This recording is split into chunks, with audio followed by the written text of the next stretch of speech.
dünyası. Her adem ziyakar, her adem quyosh. En güzel quyoshdur inson siması. Dillarni yuritar onun ziyasi.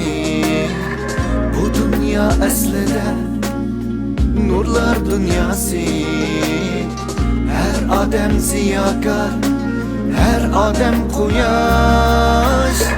Her günü mehirdir, mehir doğular. Yürekler yürekten geç cür bular. Dünyaya muhabbet, suyunuş dolar. Her adem ziyakar, her adem quyosh. Her günü mehirdir, mehir doğular. Yürekler yürekten geç cür bular.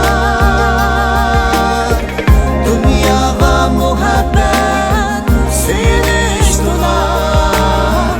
Her adem ziyakar, her adem quyosh.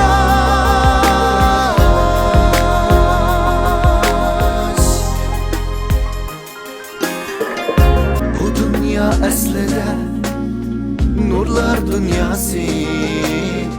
Her adem ziyakar, her adem quyosh. Her